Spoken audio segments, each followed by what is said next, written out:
el crecimiento de casos e internaciones por COVID-19 hemos hablado mucho de respiradores, de oxígeno de alto flujo, hemos entrevistado intensivistas y pacientes que recibieron el alta. De lo que no hemos hablado es de la recuperación física.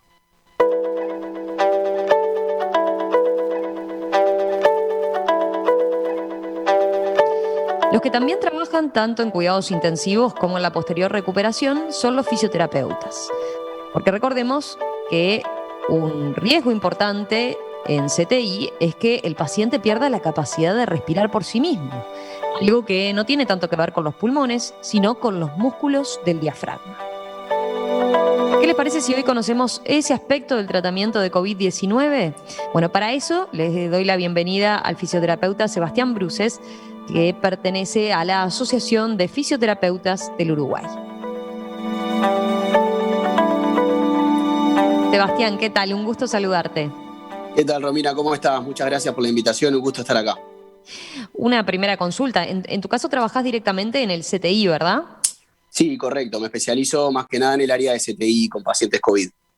¿Cómo se están viviendo estos días desde tu disciplina, pero para tener un panorama de lo que han sido estas últimas semanas? ¿Ustedes incluso como fisioterapeutas están sintiendo un mayor trabajo, una sobrecarga de lo que está haciendo la dinámica de estos días?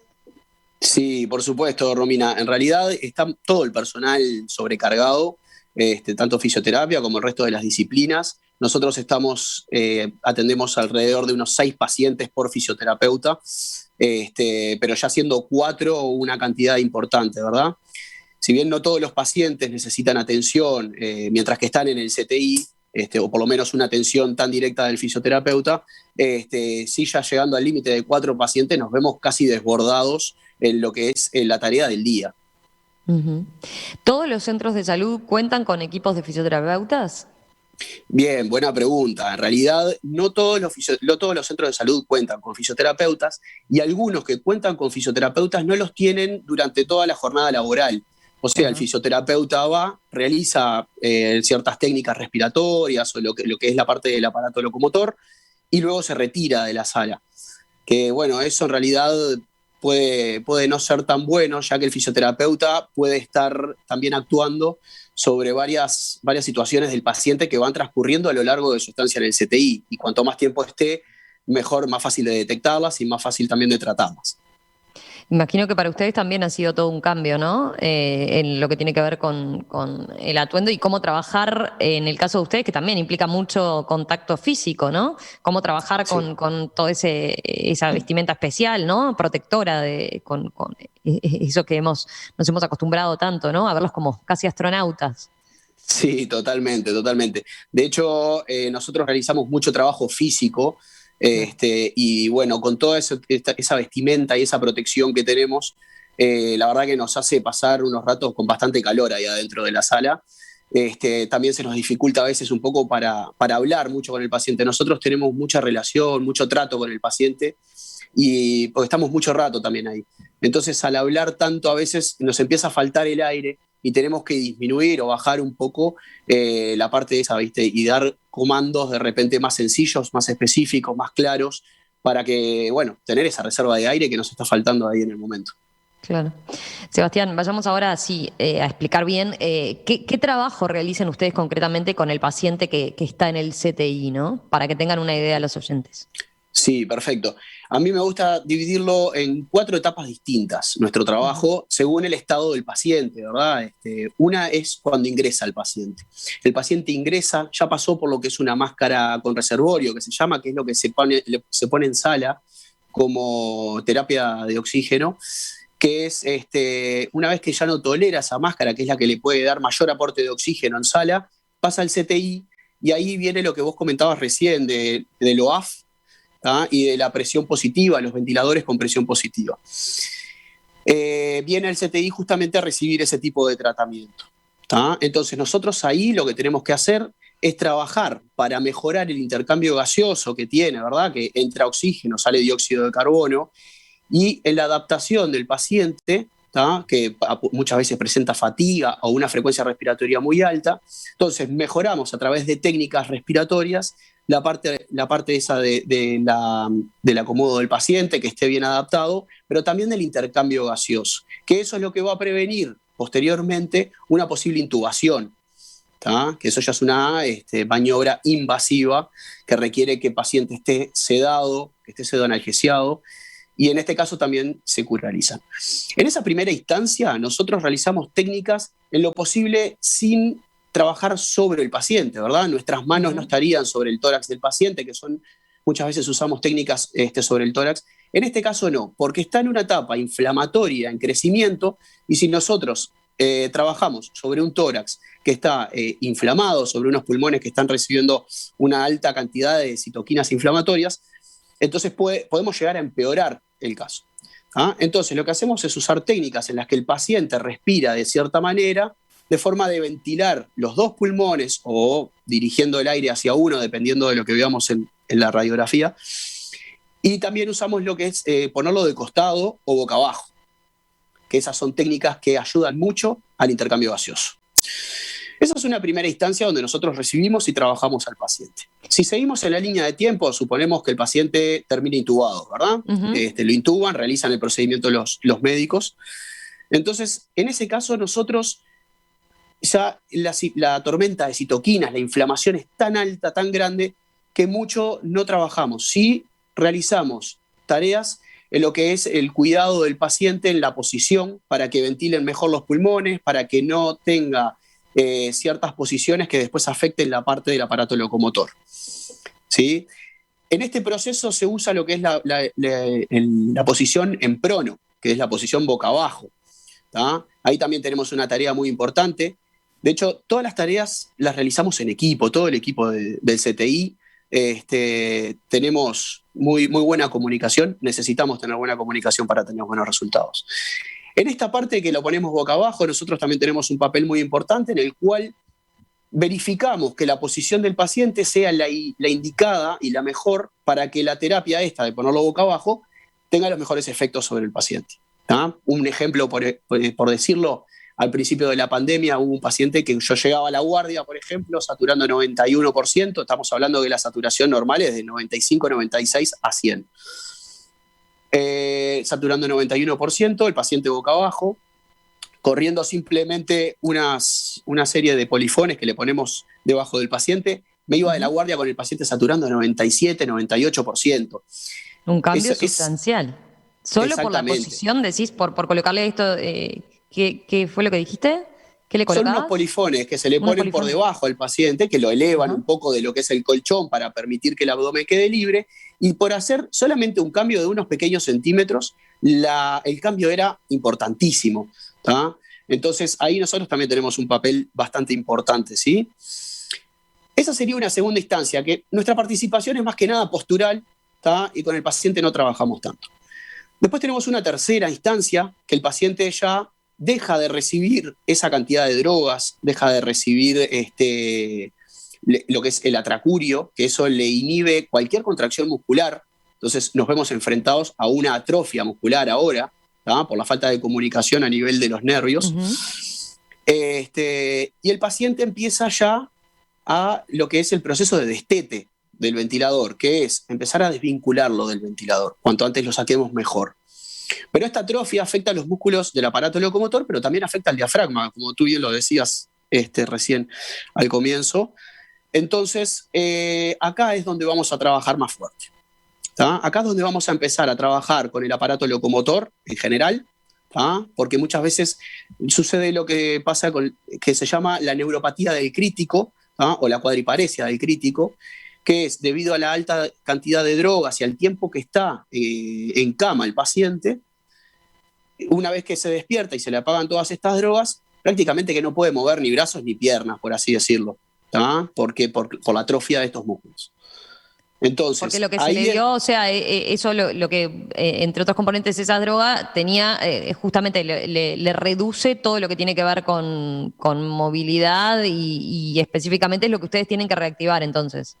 Exacto, no, el paciente no mueve nada, ni siquiera el diafragma, o sea, no hay músculo que pueda mover el paciente, tiene que estar completamente sedado. Y ahí entonces, en ese proceso, cuando se le va quitando la medicación, es que deja de estar inconsciente, digamos. Ustedes ya ese trabajo lo hacen ahí lo hacen pudiendo hablar con el paciente. Exactamente, exactamente. Sí, sí. Tenemos un trabajo del aparato locomotor con el paciente dormido, pero es más que nada para evitar una rigidez articular o prevenir ciertas posturas viciosas, lo que se llama, ¿tá? Pero después cuando empieza a despertar, ahí es donde empezamos a trabajar lo que es la recuperación de la fuerza de los músculos del aparato locomotor para que pueda comer, peinarse, rascarse y bueno, y en un futuro caminar también. ¿Tá? Entonces, esa es una tercera etapa, digamos, en donde nosotros tenemos un trabajo bastante fuerte, ¿tá? Y es lo que, bueno, va a hacer que el paciente salga antes o salga después, porque la desvinculación de estos equipos de presión positiva, que son el respirador, y de oxigenoterapia de alto flujo, es lo que va a decir a los médicos cuándo se va a poder ir del CTI en particular. ¿Tá? Es uno de los puntos más fuertes que el médico va a decir, bueno, ya está de alta, se puede ir a piso. ¿Sí? Y el fortalecimiento del aparato locomotor también colabora con esto. Vos me decías después, en la pausa antes de que empezáramos, ustedes tratan de que el paciente que sale del CTI cuando se va, que se vaya caminando. Sí, sí, totalmente, totalmente. Uno de los primeros pacientes que entró al CTI al comienzo de la pandemia, que fue uno de los pacientes en estado el primer paciente que estuvo crítico, en estado crítico, de verdad, y se fue caminando del CTI. Lo llevaron en silla de ruedas simplemente porque no se puede ir caminando desde el CTI a sala, pero el paciente ya estaba caminando una vez que salió. Y cuando recién se despertó, él decía, no me acuerdo cómo caminar. No puedo caminar, no sé cómo se hace, estoy aprendiendo a caminar de nuevo. Y es como aprender a caminar de nuevo, es tal cual, empezar de cero. Así también tenemos pacientes que no recuperan del todo la capacidad motriz, la capacidad motora. Hay un caso de una... como dentro de las secuelas que han constatado que quedan la no recuperación a pleno al 100% de la capacidad motora. Sí. No es la mayor parte de los casos, claramente, pero sí existen casos de pacientes. De hecho, una paciente de sexo femenino tuvimos durante unos meses también en estado muy crítico. Y cuando salió de la parte de pseudoanalgesia, prácticamente no podía mover los brazos. Hicimos un trabajo bastante fuerte ahí, metimos bastante energía.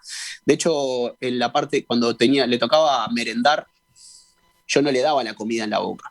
Yo le ponía la mermelada de repente en el pan y hacía que ella lo agarrara y con toda la dificultad del mundo, y hasta el día de hoy se acuerda ella de eso y me lo agradece de alguna manera.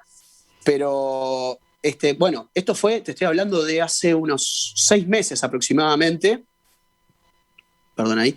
Fue hace aproximadamente unos 6 meses y todavía queda con secuelas en lo que es la parte de los miembros superiores, más que nada, del agarre y de algunos movimientos en particular.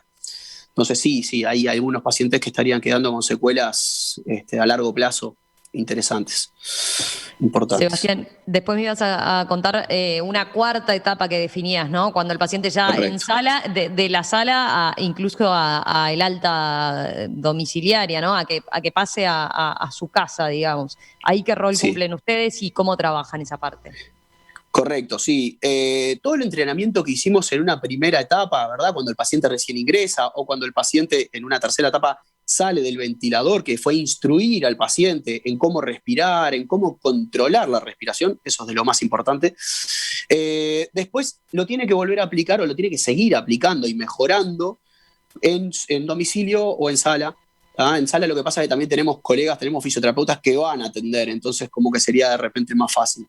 Pero en casa, el paciente que pasa por una enfermedad COVID grave termina con secuelas respiratorias, con un pulmón duro, ¿tá? Con un pulmón que se tenía que estirar fácil y ahora no se estira tan fácil. Imaginemos un globo de repente, ¿tá? Los pulmones son como globos, que lo queremos inflar, ¿tá? Y hacemos fuerza para inflarlo, se infla. Pero ahora hay que hacer más fuerza para inflar ese globo, cuesta más.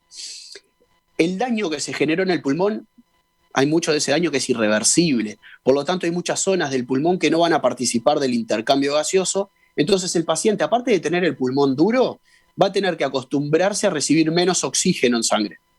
¿Tá? Porque ese intercambio gaseoso que se realizaba en un pulmón sano, ahora ya no se realiza. Entonces, acostumbrarse a vivir con menos oxígeno en sangre también es complicado, no es fácil. ¿Tá? Entonces nosotros lo que tenemos que hacer es instruir al paciente para respirar de cierta manera, para recibir ese oxígeno que le falta, o por lo menos recibir la mayor cantidad de oxígeno posible, ¿tá? A la hora de respirar. Y después claramente también hacer ejercicios en casa que puedan mantener o mejorar también la parte motora, ¿verdad? Que él pueda ser autoválido. Es fuerte lo que decís, porque implica eso, aprender de vuelta a respirar, ¿no? Y hacerlo Exacto. con esa nueva realidad, con menos capacidad entonces en los pulmones, ¿no? Pero aprovechando, yendo Exacto. al máximo de lo que puede hacer en esa nueva realidad. Exactamente, sí, sí, es así como decís. Veía, por ejemplo, recién Raúl nos mandaba un mensaje que dice, qué importante difundir esto, indirectamente apoya que la audiencia tome conciencia y de ahí tome precauciones. Sí, porque no estamos hablando solo de la instancia y esos momentos feos y tan traumáticos en el CTI, con todo lo que eso implica, ¿no? Y hasta con llegar a estar intubado.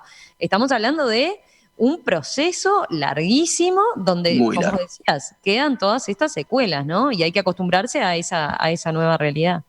Correcto. ¿Alguna cuestión más que hayan observado, que hayan detectado en cuanto a las secuelas, por ejemplo? En cuanto a secuelas, más que respiratorias en este pulmón duro y que recibe menos oxígeno y motoras, no, que yo esté enterado, por lo menos no. Lo que sí también tenemos, nosotros hacemos un trabajo, te decía hoy temprano, que hablamos mucho con los pacientes y hacemos un trabajo psicológico en cierta manera. ¿Ah? El paciente llega con mucho miedo a la sala, llega con una incertidumbre, nos ve a nosotros que solamente nos ve los ojos, porque no se nos Ujú. ve nada más, no sabe si somos médico, enfermero, fisioterapeutas, neumocardiólogo, nada. Entonces, toda esa parte psicológica después queda también jugando en la cabeza del paciente, el estar cerca de la muerte, ¿tá? Porque el paciente que sale de una situación grave pasó por una etapa que estuvo muy cerca de la muerte. Entonces eso juega de alguna manera también a nivel psicológico, que deben ser secuelas que tal vez se encargarán los profesionales en esa área. Y pongo un paréntesis, ¿no? Y con el miedo de esa sensación cuando uno tiene dificultades para respirar, ahí ya se le dio la asistencia, pero digo, pero lo que eso implica, ¿no? Exacto. Solo el nerviosismo y la situación emocional en la que uno está cuando siente que esa tarea tan básica le cuesta. Exactamente, es una tarea tan básica, pero a veces es muy difícil, más que nada al comienzo de la enfermedad, que llegan y no saben cómo reaccionar. Entonces, lo primero que es ponerse nervioso, ¿tá? Ponerse en estado de alerta, y en realidad hay que hacer todo lo contrario, hay que intentar respirar tranquilo, sentir cómo entra el aire en los pulmones. Y nosotros estamos ahí justamente para ayudarlos y bajar un poco esa ansiedad y ese nerviosismo, dirigirlos y ayudar a que el aire entre de forma más fácil y eficiente. Claro. Puede jugar es justamente es un factor importante lo emocional y cómo tomarse entonces eso, cómo Sí. bajar, cómo relajarse para entonces, con esas limitaciones que uno tiene, estar de la mejor manera. Eh, Completamente. Después, lo que tiene que ver con la tarea más ya en la casa o demás, decías, bueno, se le enseña, ¿ustedes lo hacen con un trabajo diario ya en esa etapa o se le enseña una rutina para que el paciente después como que siga su camino solo, digamos? Sí, la idea siempre nuestra es instruir a la gente, ¿verdad? A todo lo que son pacientes o personas en general. Siempre intentamos instruir para que ellos puedan hacer, hacer el ejercicio o la actividad solos. La idea es siempre al principio, ¿verdad? Ir llevando la actividad a un nivel, digamos, de exigencia bastante básico, bajo, que no exija mucho, porque al tener menos oxígeno en sangre, el músculo, si lo exigimos mucho, va a pedir más oxígeno. Si nosotros no le estamos dando ese oxígeno que el músculo pide, entonces podemos llegar a hacer un daño. ¿Ah? Entonces la idea es ir bien de a poco, progresivo, con poca exigencia, ¿ah? Pero sí, es diario, tienen que hacer ejercicio todos los días, apenas saliendo del sanatorio, cuando recién están llegando a la casa, respiratorios y de ejercicios del aparato locomotor también. ¿Tá? Es algo que tiene que hacer diario durante un tiempo, el cual va a ser diferente para todas las personas, ¿verdad? Digo, a algunos les va a llevar más tiempo que a otros. Eso es distinto, no podemos hablar de periodos o de tiempos ahí. La movilidad, estoy pensando en la movilidad más allá de eso que explicaste que tiene que ver con los fármacos que se le suministran al paciente durante el periodo más crítico, mientras que está en el CTI e incluso intubado. también se ve perjudicada por el hecho de pasar tanto tiempo simplemente acostado, digamos, sin moverse Sí. habitualmente, por más que imagino que se busca después que, cuando una vez que ya está bien, que empiece de a poquito a caminar y demás, pero eso es uno de los aspectos que también se ve perjudicado. Sí, sí, completamente. Pero nos pasa mismo en el CTI cuando estamos hablando de pacientes que no son COVID, Claro. pacientes que están mucho tiempo en cama. De repente la cama en un par de semanas puede hacer estragos que cuestan mucho tiempo recuperarlos. Sí, sí, No es lo debilitamiento de los mismo. músculos, por ejemplo, eso es muy común, ¿no? El Sí, debilitamiento de los músculos en las piernas, por poner un ejemplo. sí, exacto. Si el músculo ve que nosotros no lo estamos usando, entonces se va a empezar a atrofiar. Dice, si yo no tengo que hacer nada acá, me voy a empezar a atrofiar. Entonces, el tema de trabajar eso para que no pase va a depender del estado del paciente. Nosotros no podemos empezar a trabajar si hay un intercambio gaseoso bajo. ¿tá? Todas esas cosas nosotros tenemos que verlas antes de ir a trabajar con el paciente. No podemos trabajar si el paciente está fatigado o con falta de aire. Entonces, al principio nosotros eso en COVID no lo podemos trabajar por esta situación, ¿tá? De falta de oxígeno en sangre. Ahora, si el paciente no presenta falta de oxígeno o se encuentra bien, no está fatigado, y de repente sí lo podemos empezar a trabajar, cosa de prevenir esta atrofia muscular o esta falta de fuerza. Bien. ¿Qué tan nuevo es todo esto para ustedes? Digo, el COVID tiene sus propias características, eso está claro, pero capaz que no todo el mundo tiene presente que ustedes trabajan en general con insuficiencias de este tipo respiratorias, ¿no? En cuadros con otras patologías, pero donde es necesario hacer este tipo de trabajo, ¿no? Sí, sí, completamente. Una patología muy parecida al COVID, en realidad, más que nada por las técnicas que se tienen que usar, que es esto de poner boca abajo, es algo que se llama el síndrome de diestrés respiratorio agudo, ¿tá? Que se usa mucho esto de poner boca abajo. En nuestra experiencia en ese ámbito venía de estos pacientes más que nada, ¿tá? Que tampoco eran tantos. Hoy en día para nosotros poner a alguien boca abajo es algo de todos los días, pero al principio nos costó mucho agarrarle la mano porque no era algo tan cotidiano. Después, en lo que refiere a las técnicas que usamos, es muy nuevo. Se generó un comité, ¿tá? De Ujú. contingencia de fisioterapeutas en el cual lo integramos varios colegas con experiencia en el área de CTI COVID, que la idea es más que nada evacuar dudas de otros colegas que están recién empezando a recibir pacientes de este tipo. Y la idea es compartir acá todas las técnicas que usamos que nos dan buenos resultados o las que nos dan malos resultados también, para poder generar de repente algún protocolo o algún tipo de atención a los pacientes. Como yo te decía al principio, viste que hay técnicas que no podemos usar en una etapa, hay otras técnicas Claro. que sí. Entonces, bueno, adecuar esas técnicas a estos pacientes y según el estadio del paciente fue todo un desafío para nosotros. Obviamente que al principio eh, probábamos todas las técnicas por tema de desconocimiento, hasta que hoy en día creo que ya tenemos bastante más claro, un panorama más claro de qué cosas podemos hacer y qué no en los pacientes. Así que ya podría decirse que dejó de ser algo tan nuevo, ¿tá? Para hacer algo ya un campo más conocido, pero sin duda que hay mucho todavía por conocer, es todo muy nuevo para todos en general, pero bueno, por lo menos ya tenemos un camino por donde andar. Hablaste de este comité que crearon, pero a nivel nacional, o sea, toman también experiencia a nivel internacional. ¿Cuánto se ha desarrollado también la experiencia y cuánto han podido adquirir de lo que ha sido la situación en otros países, ¿no? Y de colegas de ustedes en otros países. Sí, sí, sin duda. Hemos hecho algunas instancias también por Zoom, en las cuales algunos colegas con experiencia o contrato con colegas de otros países han mostrado cuáles son los tratamientos que han realizado y han sido eficaces. Nos estamos intentando poner al día con todo eso a través de estas instancias por Zoom. De hecho, mañana tenemos una que me toca a mí justamente presentar un protocolo. Y bueno, la idea siempre es estar también informados de lo que pasa en el exterior, ¿tá? No solamente en lo que hacemos acá a nivel nacional, sino internacional también, a través de estas instancias por Zoom o, bueno, videos o artículos que se comparten en el mismo comité para poder estar todos al tanto de eso. Otro mensaje que tengo es de Kitty en este caso que dice, soy fisioterapeuta, muchas gracias por explicar el rol del fisioterapeuta ante el COVID en los CTI. Lo que en general no se sabe es que en nuestro país hubo fisioterapia casi desde el primer día que abrieron los CTI. El fisioterapeuta tiene una relación piel a piel con el paciente en forma diaria y por un tiempo largo cada vez. Es una tarea preciosa pero muy fuerte. Y dice, gracias Sebastián por explicar también entonces el tema y lo que es la tarea de ustedes, así como en el día a día. Y otra también, Gloria, en este caso, que te felicita también por haber explicado bien las secuelas y lo que implica con ejemplos concretos, ¿no? Con situaciones que has constatado en los pacientes en el día a día.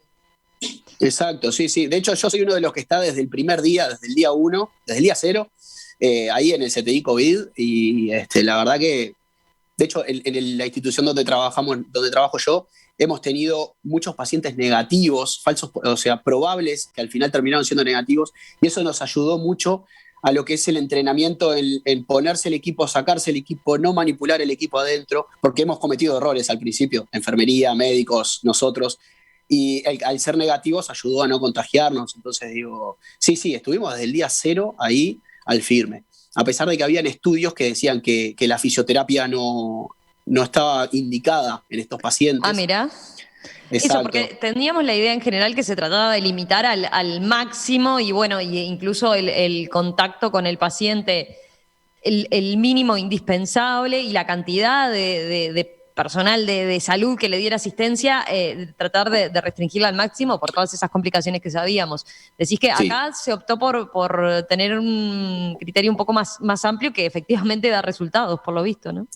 Completamente. Los estudios que yo te mencionaba recién son estudios que, bueno, dentro de las técnicas que nosotros manejamos en fisioterapia respiratoria, hay algunas que son para sacar secreciones, lo que es la parte de flemas y eso, y después otras que son para mejorar el intercambio gaseoso, la ventilación pulmonar. El estudio que yo te estaba comentando hizo las pruebas con las técnicas para sacar secreciones. Estos pacientes no presentan secreciones. Claro que las técnicas no van a ser eficientes, de hecho empeoran el cuadro. Entonces, claro, el estudio dio que la fisioterapia no estaba contraindicada. Entonces, eso, primero que nada, digo, el estudio se hizo enfocado con técnicas que no eran las adecuadas. Y lo otro es que somos grandes generadores de aerosoles. ¿Qué significa eso? Hacemos que el paciente expulse mucho aire o generamos que el coronavirus esté en el aire durante todo el tratamiento. Entonces, eso es peligroso, claramente, pero se ha demostrado que los equipos de protección funcionan perfectamente, así que digo, teniendo los cuidados necesarios, obviamente, pero con el equipo de protección podemos trabajarlo y estar protegidos al mismo tiempo. Acá tengo un mensaje de María que nos plantea, dice, nos gustaría tocar el tema de en qué se encuentra la carrera de fisioterapia en este momento, de fisioterapeuta en este momento. Bien, qué pregunta esa. Yo no estoy muy relacionado con este aspecto. He visto que de repente los estudiantes están reclamando más recursos, ya que la carrera se abrió para demasiados estudiantes y no hay recursos. Ya mismo cuando yo era estudiante no contábamos con los recursos suficientes y éramos 60. Hoy en día están entrando unos 300, creo, una cosa de esas. Y claramente no hay recursos, no hay pacientes. El fisioterapeuta, digo, el estudiante que necesita trabajar con pacientes para aprender, no tiene pacientes. Mira cómo trabaja un compañero de al lado, ¿viste? Entonces, está en un momento bastante crítico en el cual, digo, los estudiantes van a salir con menos experiencia de repente o con menos posibilidades de trabajar con pacientes durante la parte más importante que es durante la carrera. ¿Cuánto lleva la carrera? Son 4 años y después tenemos una monografía que nos termina llevando un 5.º año más. Bien. Es una licenciatura. Licenciatura, perfecto. Sebastián Bruces, fisioterapeuta, integra la Asociación de Fisioterapeutas del Uruguay. Muchísimas gracias, Sebastián, por compartir este aspecto con nosotros, que es menos conocido, que es menos difundido, pero creo que, como resaltaban los oyentes, nos permitió entonces tomar conciencia de lo que implica esta enfermedad, de las secuelas que trae, pero también de la gran labor entonces que hacen ustedes ahí también estando en los CTI y después acompañando las recuperaciones. Un abrazo, gracias. Bien, muchísimas gracias a ustedes por la oportunidad. Saludos. Que pases bien. Igualmente.